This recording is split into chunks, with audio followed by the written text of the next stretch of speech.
Welcome, dear listeners, to The Journey with M. Today is the second day of the US and Israeli attack on Iran, killing many civilians, and even though it might feel futile at times to have a podcast like this, at these times, nevertheless, I feel that we're going to talk about what feels important and what the world needs most, actually. My companion on this journey is Mathilda Lindgren, who I perceive, just like me, is a very sensitive soul. And you can hear that sensitivity in her beautiful singing voice. And I've started to believe that this sensitivity is really a superpower. Because how would the world look like if we acknowledged our sensitivity instead of hiding it and acting cool and strong and rigid, even brutal at times, and instead listen to this sensitive, intelligent voice?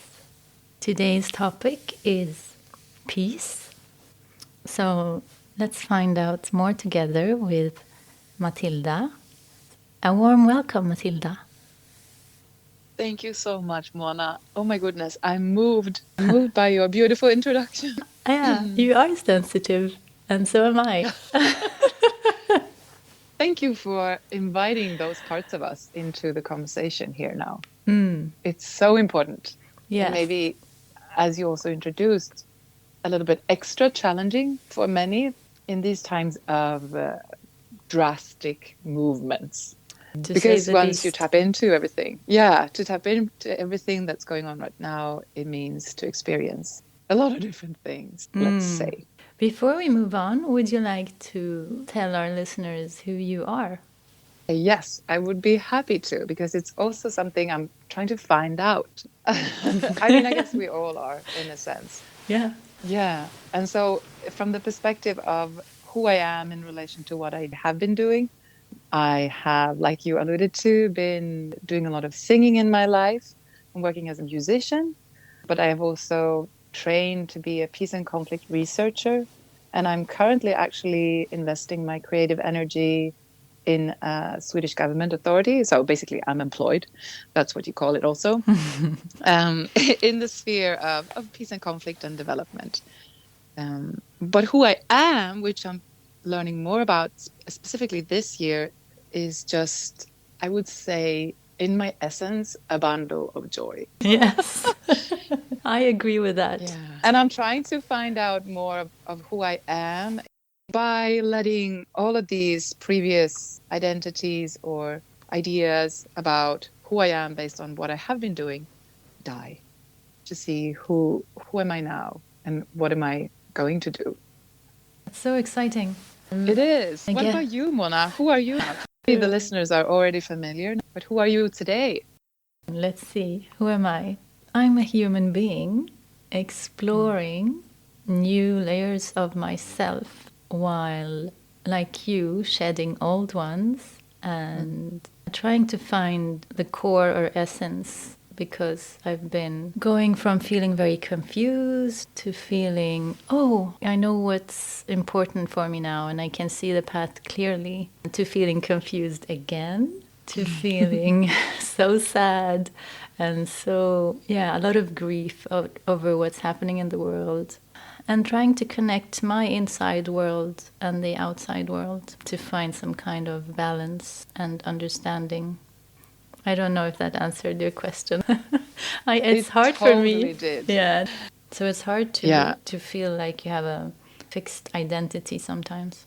Exactly. Or maybe I've had a sense of fixed identity and then I meet a lot of movement in resistance.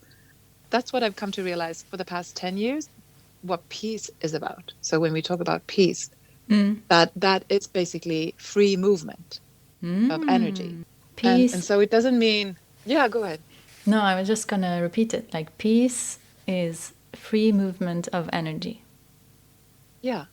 there's this phrase that came to me, maybe, I don't know exactly if it was 8 years ago or so, when I was working with leadership developer Annika Sundbom in Sollefteå, this beautiful, cute little town in Sweden. Mm. And you know Annika. I And know I'm sure Annika and we'll touch. Sollefteå. Yes, and Sollefteå. Super cozy. I was studying her leadership development, and it came to me, peace is a movement. Ooh. So peace is a movement. That's the short version of what we just said. So what would be the opposite of peace? So when we are in this constant evolution and we meet some blockages or stagnation, where we hadn't been able to, or our ancestors haven't been able to move. I mean, we would generally say, especially in like peace and conflict sphere, when you're working, we would put peace and conflict, or war even, we would put them as opposites. Obviously also because of the pain that these experiences can cause, then conflict becomes something bad compared to peace. But I would say that the opposite to peace, it's just stagnation. And it's not a bad thing in itself, although it can indeed cause a lot of pain, like, physical pain in the body. In order for peace to be a movement, it also means that whenever I would meet in my body or in our relationship, you and me, Mona, for example, or in our societies or in the world, like globally movements, whenever I would meet some kind of resistance that could be defined as a conflict, if I still can sort of be anchored in our collective consciousness in an aware place, it just means that I can use this. I can move through it in different ways. I don't have to move through it through pain or suffering, which we currently see a lot of today. Indeed. And I want to try to make the meanings of all this apply to, our everyday life. When you use words such as collective consciousness or our ancestors, maybe some people don't believe that we have a connection to our ancestors, or like even, the closest people to you. And I am me, I'm myself, I have no connection to their past. So how do we connect these in simple terms and words and sentences, if Thanks even for possible? That last part, if even possible. That's beautiful of you to be so inclusive and open.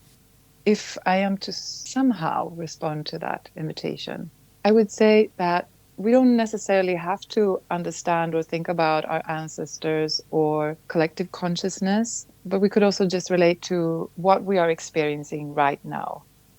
Like in relation to your own life, but also outside, like if you look globally, like you mentioned in the beginning, the relationships of the collectives that we call the United States of America, that we call Iran, but also Sweden, because Sweden as a collective is looking at and relating to those interactions as well.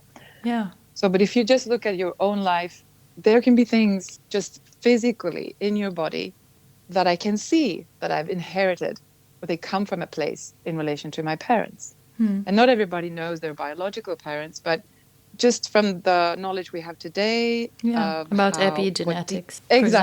For example, about epigenetics. So I have, when I've experienced a lot of stress earlier in my life, I got this rash on my cheeks. And then I understood for the first time that, oh, my dad has that and my aunt has that, so his sister. Wow. And then you could just think of it as, okay, so that's just something that I have and I will always have it. But for me, and perhaps also others, this is also then an indication of how we are connected, and how that is also a reflection of experiences, thoughts, emotions, and also maybe spiritual experiences. Yeah. And so, like, I am convinced that things that are happening in my life now also reflect back on and impact my ancestors' lives beyond time, but also my future generations' lives. Yeah. We are intricately connected, and we are intricately connected through the air we breathe, through all the different components that we're made of, like water, all of these different elements. Yeah. I truly believe that everything is connected and interconnected, and even what I wanted to maybe go deeper in is if you find any connection between inner and outer peace. If we can control the peace in the outer world, by, maybe the word control isn't so good, but if we can achieve outer peace when we work on our inner peace? That's a beautiful question. I'm so happy you're asking. Also, that control is part of the question because it's highly relevant. That's good. I have my whole life been really fascinated by world peace and like super drawn to it. I've heard my parents tell me that from a very young age, I don't know if I was maybe 3 years or so, I saw Boutros Boutros-Ghali on TV, who was then the United Nations Secretary General. He's Egyptian, right? So basically, exactly. So he was on TV and I was super tiny and I would say, that's my future job. Mm-hmm. So I've been like always focused on this. And then I continued to, in university level, study peace and conflict.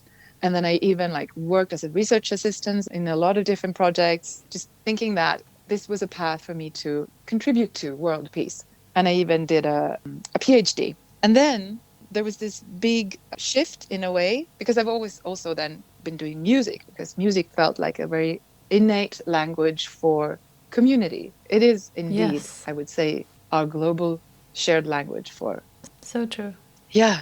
But then when I had finished my PhD and I realized like I can only get so far through the academic channel to contribute to world peace. And then that was when also my paths crossed with this leadership developer that I mentioned earlier, Annika Sundbom, who was living in the middle of Sweden, working to support individuals and systems to evolve, basically.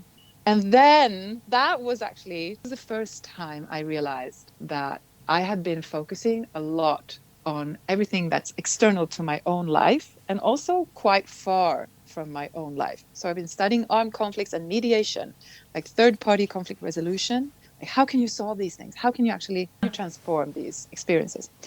And thanks to Annika's perspectives, she helped me realize that I came from a childhood that included a lot of love, but also world war in our system of the family. A lot of conflict and pain. And that made me also terrified and very excited to start exploring, like, how does all this fascination in relation to solving other people's conflicts relate to my own inner imbalances or blockages or stagnations in a way? Then I had to start look into myself, and it was really tricky. I have, for most part of my life actually, been in a super productive and stressful state.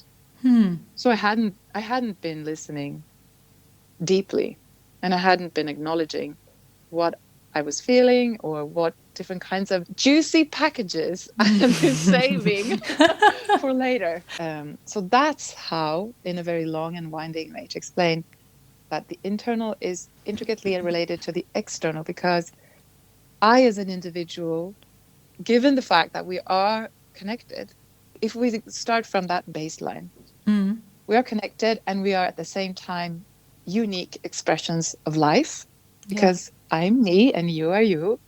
It actually matters a lot what I am and how I embody everything that I experience.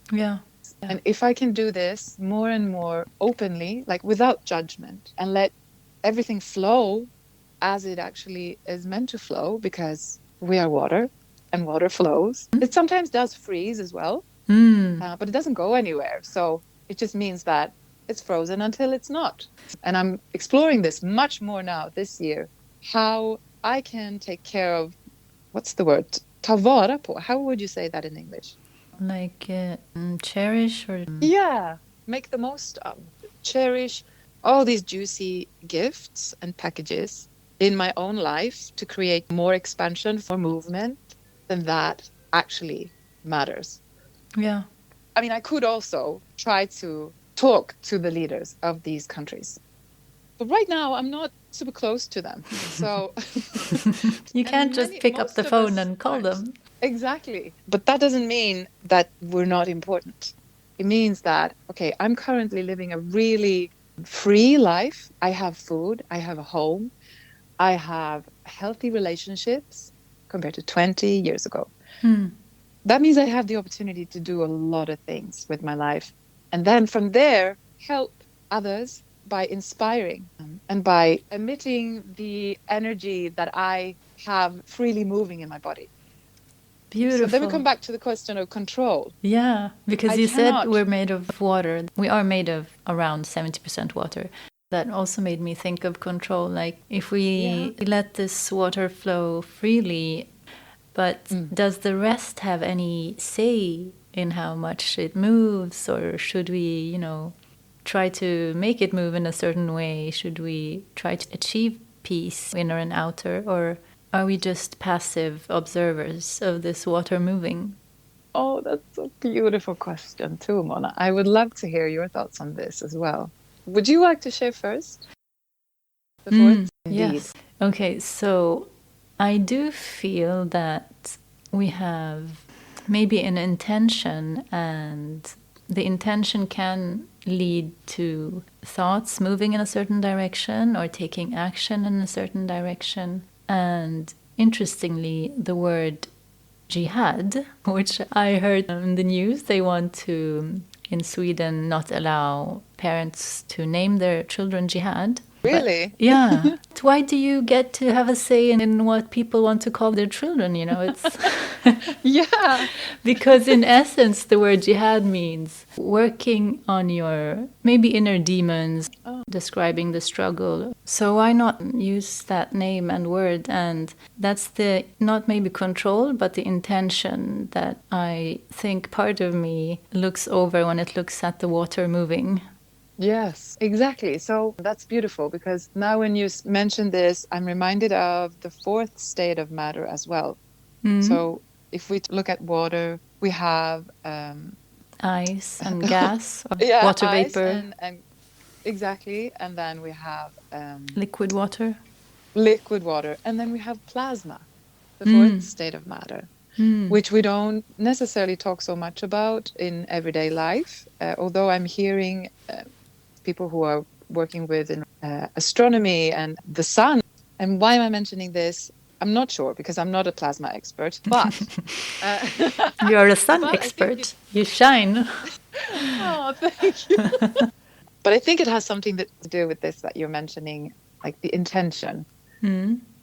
Okay, so I can be a part of, I can sing in the choir of, and I can dance in the dance of this earth, this planet, and these systems together. Within this realm, I am this material stuff. I have a body that I experience, but I'm also beyond this body. So we have this physical meat suit, but we're also more than that. Exactly. And through this physical presence, I have the opportunity to direct my attention to different reality, or my reality and your reality, which also then interconnects, because we can both say that, okay, we are actually talking right now. I'm hearing what you're saying and you're hearing what you're saying. So there is this shared reality as well. Yeah. So like back to the jihad name. So I can be part of actively lifting up this pressured organic material into diamonds. What I mean is that things will happen in life that maybe feel like I don't myself choose, because movements come from the outside of my experience and my existence. But at the same time, I can also be part of shifting focus and attention, and therefore dancing together with everything. Yeah. So if I'm free to follow what I want to do, or what I feel like doing, or what I've had energy to do, we will see more people dancing together. So have you seen this clip on YouTube with this guy on a hillside at a festival? People are sitting around enjoying the live music, which is further away on a stage somewhere. And he starts to dance. Have you seen this clip? And then everyone starts to dance with him? Yeah, but it takes a while. Yeah, it takes a while. Quite a bit. So my point is, wrapping all of this up, we can control how we relate to our experiences, and therefore also where we focus our energy and what things we let grow. So like this man who is dancing, he is following his pure presence and what gives him joy and what gives him nourishment at this moment. Hmm. And then he becomes magnetic, and then he becomes gravitational. I have goosebumps. Okay, great. Okay, now we're getting it. Then we can follow. We do this based on joy. So the man who's dancing, he is not controlling you and me, but he is controlling his focus. And that in itself then creates a gravitational and or magnetic force. So that is peace as a movement, where we're not forced. We are not forced by external systems or choices, but we are encouraged. We are sort of drawn to, through curiosity, through openness, through joy, through just our innate knowing of connection. Wow. Yeah, I was really moved by this. And I feel there's so much truth to it. And also, I'm thinking that maybe it's easier for us here to, talk like this, and what it seems like a peaceful Sweden, at least for the moment. And we have our safety and everything. But then another part of me thinks, so this is a great plan, but it might take time. Is it possible, is there something we can do to have peace, let's say tomorrow, to stop yet another Iranian girl in a school getting bombed? Yeah, this is really important.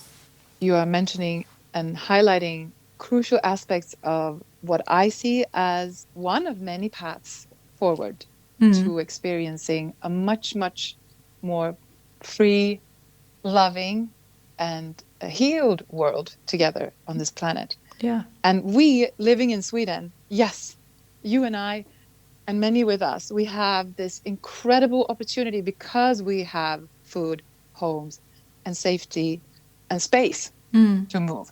But that also comes with a great responsibility. Exactly. To help those who are not in that position.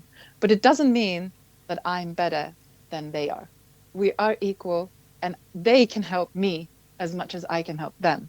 The difference here is that because we don't have to fight for survival, we can also then shift and do things with the systems that reproduce pain and that reproduce isolation and splintering.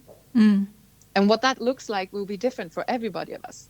So for me personally, what has come to me this year is that I need to talk about peace more. I need to remind us as a collective that it is possible and that it begins with each and every one of us. And I'm being moved now because this is important. Yeah. When I'm honest in my life and I follow my calling, whether that is to mobilize the planet for peace, to remind us of peace, or whether it is to really enjoy taking care of my grandfather, or whatever it is you feel like this is my calling, it doesn't matter. We have different opportunities to contribute to shifting.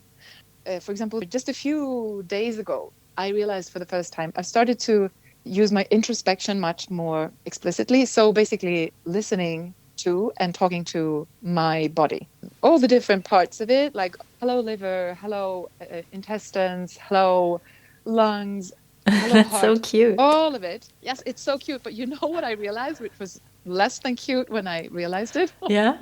I realized maybe a week ago that I was speaking to citizens of my systems that have been under my dictatorship for at least 35 years. Ooh. So, and when I look at the states, the systems of the states that behave incredibly violently, as if they are not feeling their own pain or others' pain, then now I can look at myself and realize we are the same. But I don't believe that we have the optimal systems. We are not matching the design of the systems. This is my conviction, because if you look at the state as a system, it has sovereignty, it has territorial integrity, and it also has monopoly on violence. And why are we agreeing to systems that have built-in violence in them? When we, for example, in Sweden, no longer allow parents to use physical violence against their children. That's illegal. Yeah, that started to be illegal 1979. Okay, thank you. Agaförbudet. Agaförbudet. And it is indeed illegal. The tricky part is at the same time, it's as if we're saying, don't hit each other, kids. But we as parents are hitting our kids because this is inherent in our system. Violence is inherent in our systems. Even democracies as a system is based on conflict. That's the engine. And it doesn't have to be a bad thing. It's just that I think we are evolving into expressions of life, whether we're individuals of humankind or trees or little goblins or whatever on this planet. I love that goblins came up. But I mean, rabbits or anything. Yeah. We also have our sovereignty and we also have our integrity. And we shouldn't have a monopoly on violence. But I'm curious when you say that it doesn't have to be bad. Do you mean like violence doesn't have to be bad? I mean, in order for us to move somewhere beyond where we are right now. So this is a major thing that I've learned working with Annika Sundbom. It's profound for me. In order for us to move into a new direction or into a new place, like a new identity or new experience or a new way of organizing ourselves on this planet beyond the nation states, for example, or beyond wars, we first need to fully embrace what is right now. And I cannot fully embrace what is right now if I judge it, if I say it's bad. Yeah. It always starts with acceptance. Accepting, the current reality. It could just be by acknowledging it, like becoming aware of it. I mean, instead of looking outside of yourself, if that's too tricky, because it can be too tricky, then it's better just to look at your own life. To look at my own life, like, okay, I, for example, still prioritize other people's needs rather than my own. And instead of judging that, if I can then being aware of it and then maybe accepting it, like, okay, this is me right now. Maybe I can even start to like it. So what is it about this characteristic or way of being? What is it that's good about that? Is there anything I can like about that? So, okay, it has served a great purpose in my life because it helped me create safety in situations where it wasn't safe for me to express my own needs, because then I would be rejected and I wouldn't feel community, which in a sense is all we're all trying to do all the time, to feel community, because we're built for that. And sort of the final step, if we can feel love, and we can feel love in relation to expressions of life, again, not saying I love violence, I love pain, but I love maybe the power in me. Now we are seeing a lot of pain on this planet and in our individual lives, because there is a lot of pain. There's a lot of pain here. Yeah. And it's time for us to acknowledge it so we can, in next step, love it. And for those of us who don't feel like we can do that, that's okay. Don't push yourself. Like, we need to be really kind with ourselves, because there might be someone else that has access to that. And then that's how we help each other. We don't have to do everything. We're not meant to do everything. That was a long rant. Alone. Oh, that's so generous. And when you said there's so much pain and so much trauma, and for us, we see trauma as trauma, and we can define it and, point at patterns or behaviors that are repeated because of trauma, and because they feel they get energy from it, like I'm guessing all the warmongers are doing now. And actually, I'm thinking now that we're entering spring, and I can see even in myself the change of energy and my sleep. I feel like we have to have a certain level of peace or calmness inside of us to be able to sleep. And how do these warmongers sleep at night? Like, what do you think goes on inside of them? Is there trauma and chaos and pain? Or are they able to feel at peace with what they're doing and how they're behaving and sleep at night? That's such a good question. Yeah, because we all actually do sleep. So we have that in common if we would forget and think that somebody is like horribly different. Exactly. Actually, We both sleep. We We all were both sleep and really cute, eat. and we were all super cute babies. Mm. Like we were. Yeah. Nobody Yeah. snuck past that stage. Exactly. No, but I think the fun part in this world where we can explore and develop and play is that um, I'm not sure we always know that we're not sleeping well because we only know what we know Mm-hmm. until we jump out and have the opportunity to have perspective. So I would have this idea that my childhood was wonderful Mm-hmm. because there were lots of things that were wonderful. And I remember the first time I met this leadership developer, Annika, who is now also a great friend of mine, I think I said that to her as well. It's like, oh, I had a great childhood. And then she said, is that true?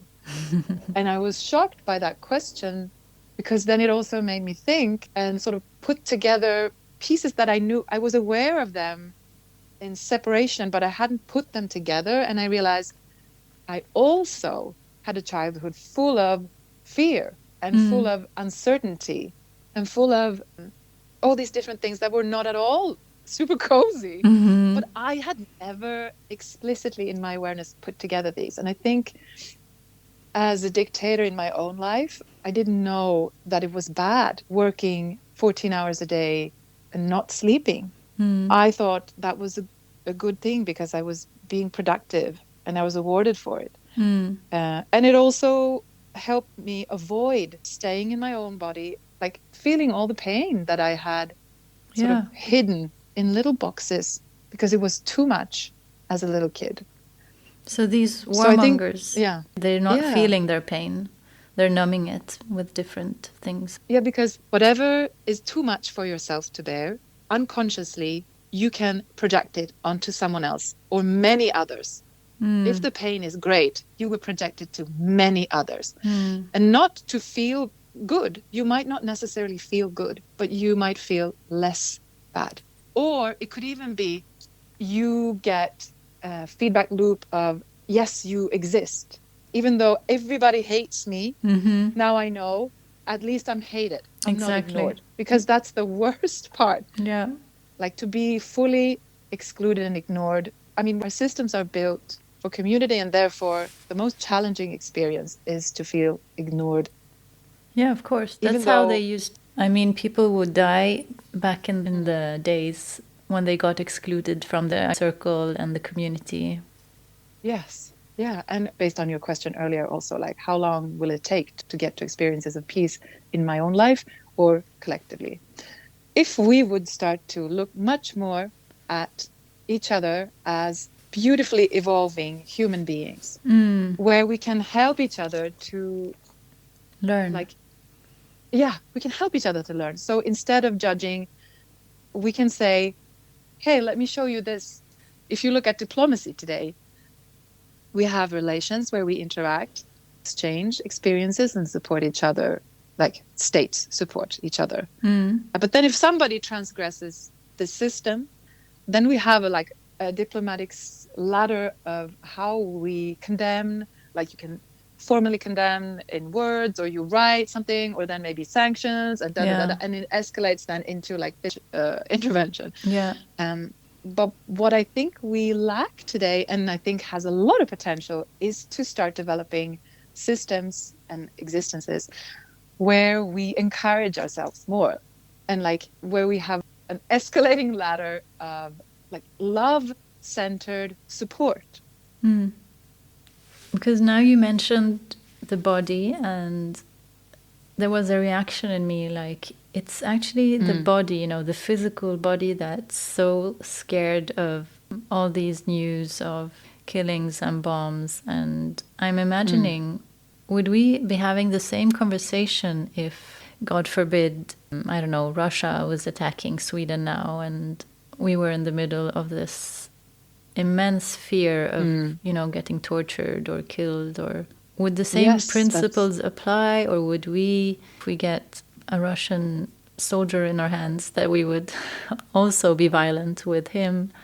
And then this perpetual cycles of violence would be like never ending. Like does it differ? I think I understand.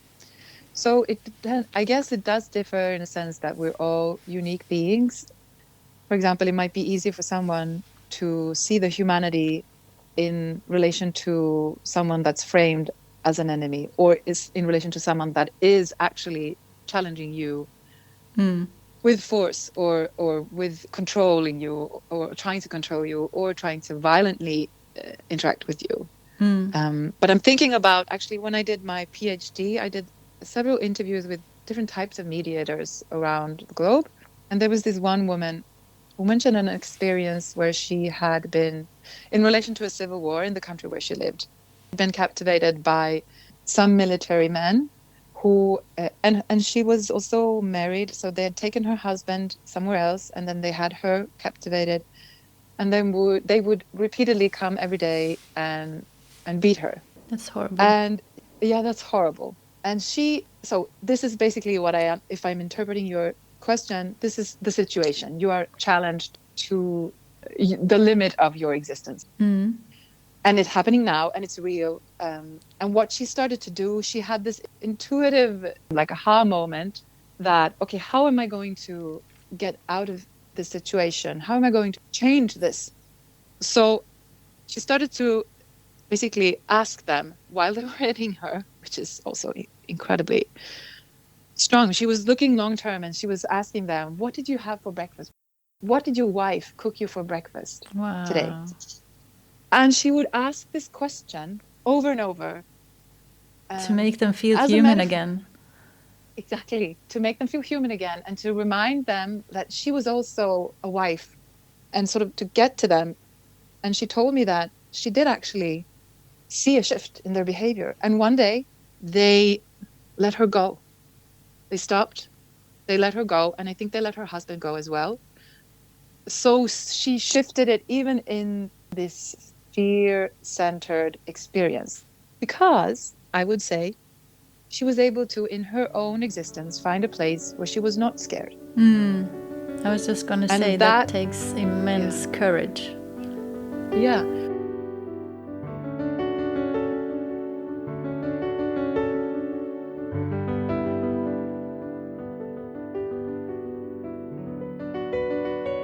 What we can all try to do is to calibrate ourselves so we can feel into, what should I do?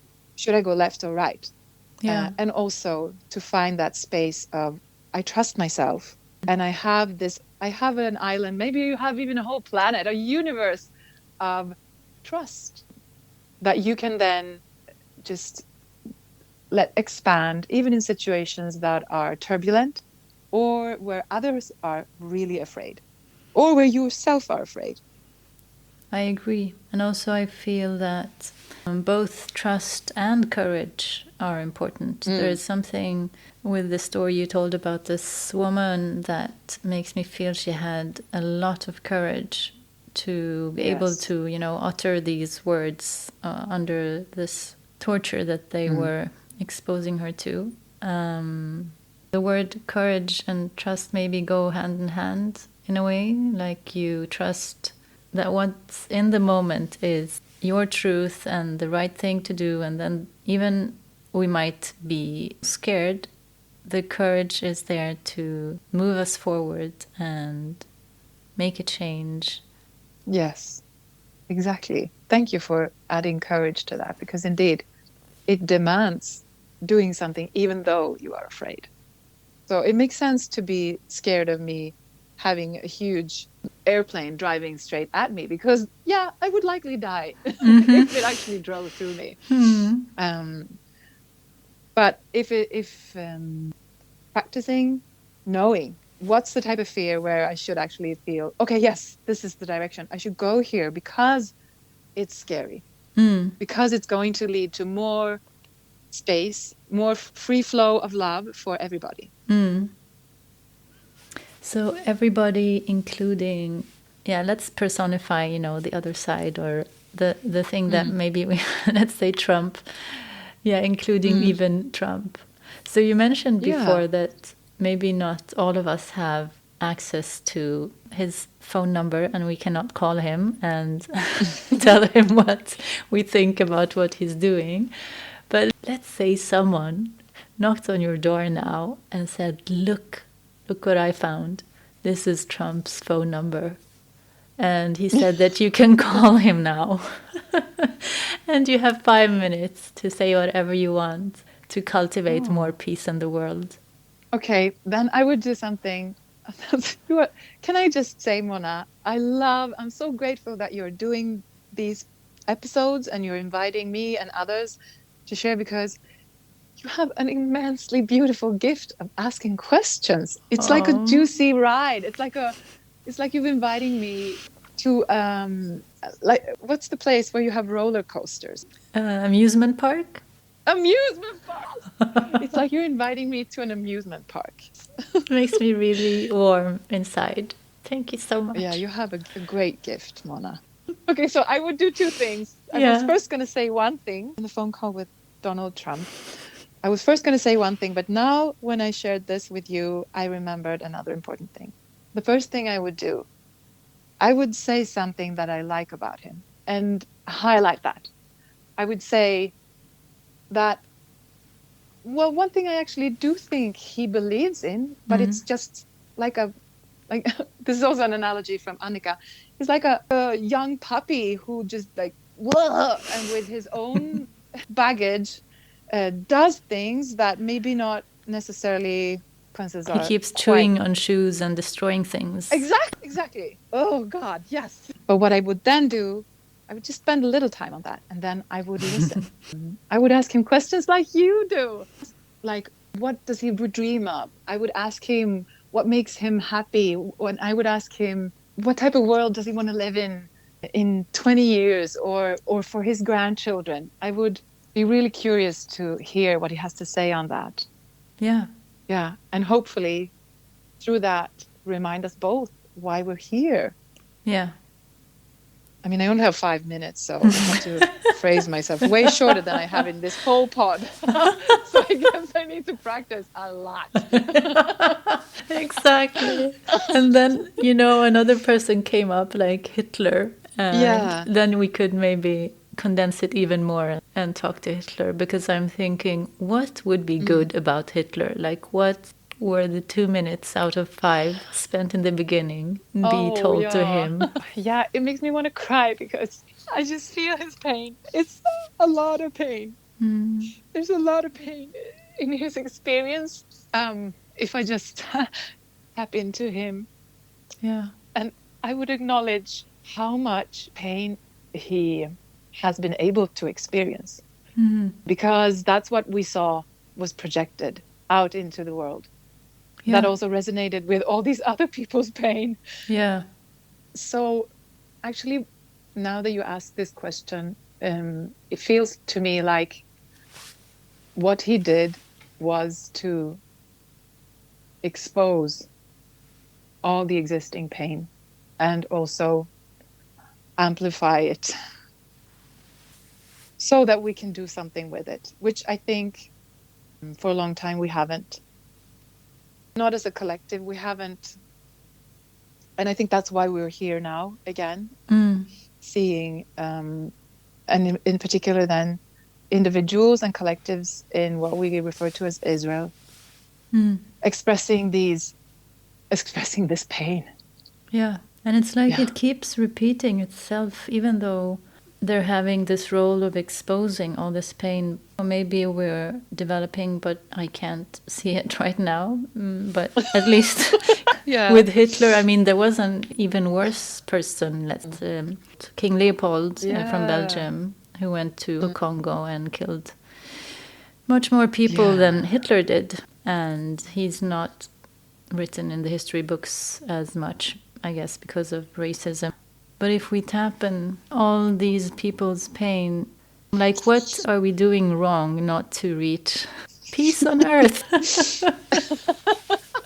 Yeah, but maybe we are doing something. What if we are doing everything right?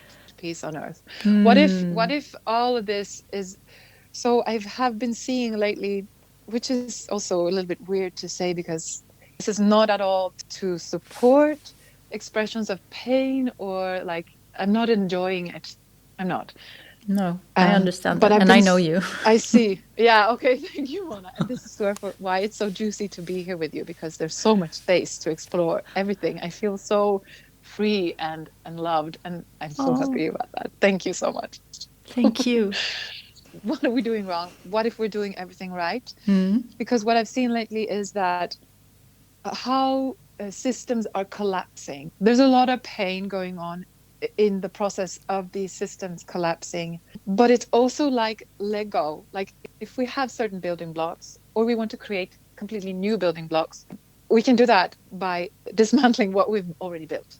And in a way, it's as if we are sleeping. If we go back to your sleep reference earlier, it's as if we're sleeping and we are now restructuring our cells. And they are dying, and we are creating new cells, which happens when we're sleeping. Yeah. So the fact that countries are bombing each other, states are bombing their own citizens, is indeed not an expression of harmonious music. Mm-hmm. It's kind of a distorted, a dissonance. Yes. And in relation to that dissonance, if we start to tune in, we can collectively and individually find ways to harmonize, to be like, okay, wait, you are singing like this. Let's sing these notes, to see if you can maybe come in here. And we're becoming more and more people singing the in this chord. It's going to be easier for them to join in. And it's going to be easier for them to join in into that chord if we are also open to everybody joining. We cannot do cancel culture. We cannot do that. No. And we're not going to amputate parts of our bodies, but we can have full respect for that. Perhaps I am not ready to sing in the same orchestra as these two guys in the corner over there. And that's okay. If someone else is ready to sing in that orchestra, they can do that. But you don't have to if you don't want to. That's so powerful. I'm really feeling... so I think it's the music. Yeah. Yeah, singing together. Very heart opening. I was reminded yesterday of a song that came to me many years ago. It's like an eternal loop. So there's both a melody and there's lyrics. It relates to what we just talked about now as well. Okay, I'm going to sing it now. Yay! Is that okay? Yes, yeah? Please. Okay. So it's like this. Everybody wants to be. You want to be loved. Just like you and me. Everyone. And even if you cannot feel that love right now, know that we'll be free to feel somehow, because everybody wants to be. We want to be loved, and then it loops on and on again. And just you like made me cry. Oh, that's beautiful.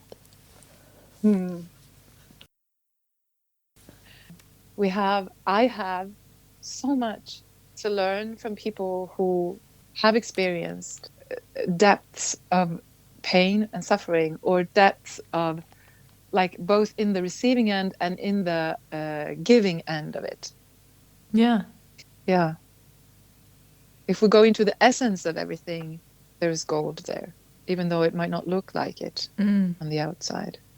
Yeah, we're all walking each other home, like Ramdas says. Yeah, that's so beautiful and so true. Yeah.